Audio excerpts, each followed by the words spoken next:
Hello po, welcome and welcome back to my channel. At ngayong araw na ito ay samahan niyo akong ibahagi ang aking version ng chicken mechado. Yes po, magluluto po tayo ngayon ng pinasarap at pinalevel up na chicken mechado. Suggest ko lang po na kapag nagluto kayo nito ay dagdagan niyo na lamang po ang inyong sinaing. Tara guys, start na tayo. Meron po akong isang buong manok dito at hiniwa-hiwa ko lang po ito ng medyo maliliit, then imamarinate po muna natin ito. Sa pagmamarinate po ay gagamit tayo ng 1/3 cup soy sauce, any brand po. Then lalagyan po natin ng kalamansi, pwede rin pong lemon, maglalagay din po ako ng oyster sauce, ito po ay optional, pwede rin pong wala, at maglalagay din po tayo ng onion, garlic, then nilagyan ko din po ito ng luya. Optional lang din po ito, kung ayaw nyo po pwede rin pong wala. At maglalagay din po tayo ng bay leaves or dahon ng laurel. Then imamassage po natin ito. Pagkatapos iset aside for at least 30 minutes. Narito po ang ating mga gulay. Sa ating mechado, hindi mawawala ang patatas, carrots, at ang ating green bell pepper. At ayun na nga, habang naghihintay ng 30 minutes, ay kailangan nating i-fry muna ang ating gulay para hindi siya malasog or malamog kapag naluto na ang ating mechado. At inuna ko na nga po itong ating patatas. Sa pagpiprito ay hindi po kailangan ng lutong-luto or tostado. Yung tamang magkaroon lang siya ng konting toast sa gilid ay okay na po. Ayan, ngayon naman isunod na natin ang ating carrots.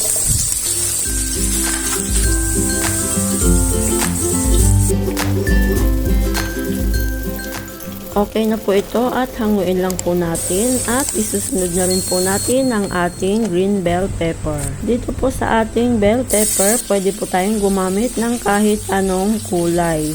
Ayan, okay na po ito.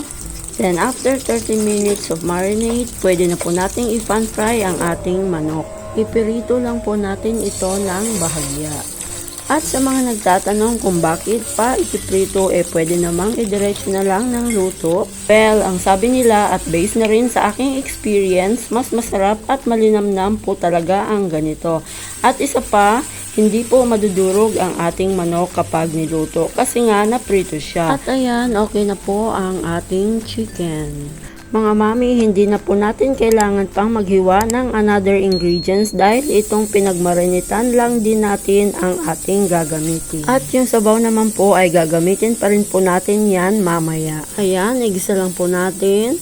Then, gagamit po tayo ng kamatis dito. Mas maganda po kung mas maraming kamatis. Ayan. At dahil kukonti po ang ating kamatis, kaya mag-a-add po ako mamaya dito ng tomato sauce. Anyway, kung bago ka pa lang sa aking channel, huwag kalimutang mag-like, share, and subscribe. And don't forget to hit the bell button para updated po kayo sa bago ko pang uploads. Ayan, kapag durog na ang ating kamatis, maglalagay na po tayo ng 1/3 cup ng tomato sauce. Ayan, haluin lamang pong mabuti at pagkatapos ilagay na po natin ang sabaw ng marinade natin kanina. And guys, ang complete list po ng ating ingredients ay nasa dulo po ng ating video. Then, nag-add po ako dito ng 1.5 kutsara ng white sugar.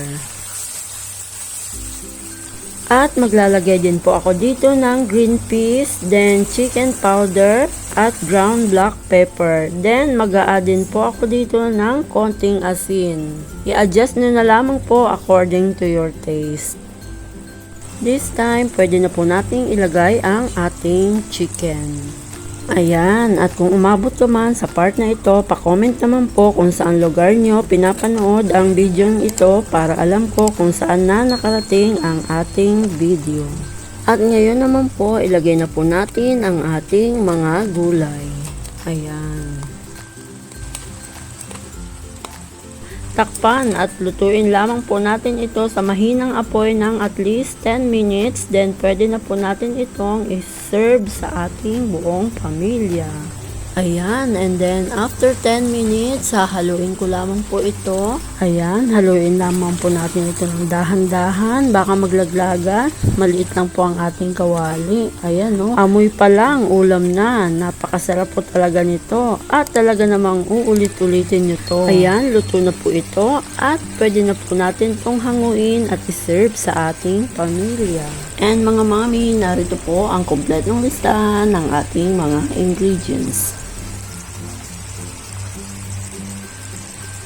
Thank you for watching guys. Sana ay nagustuhan at masubukan nyo ang recipe ito. God bless po. Bye-bye!